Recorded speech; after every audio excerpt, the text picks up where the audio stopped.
Sahile toxunar Həzərin səsi, yenə doğular bir ümid səhəri. Daş küçələr danışar illərdən, tarix nəfəs salar hər bir yerdən. Min ürəyin arzusu sən oldun, güneş tək doğdun, qəlbimdə qaldın.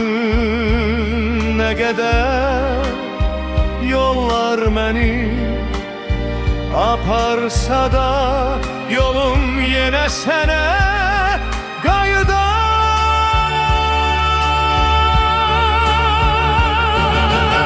Ey mənim Bakı, əziz şəhərim, sen gürurumsan, sen taleyimsen.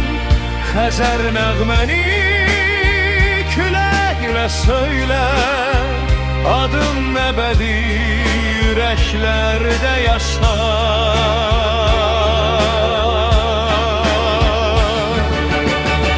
Alovun göylərə nur saçar hər gün, səhərin işığı gülər üzünə. Hər küçəndə sevinç, hər daşında iz, sən mənim ən gözəl nəğməmsən.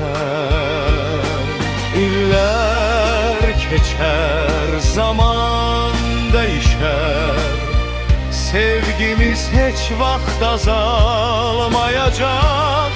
Sen var oldukça bu ürəkdə, mahnım sonsuza qədər yaşayacaq. Ey mənim Bakı, uca şəhərim, sən ümidimsən, sen sevgimsən. Xəzərdən ucalan nəğməm sənsən, əbədi yaşayacaq mənim şəhərim.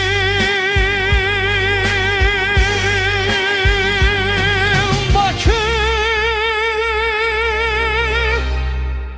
sən mənim əbədi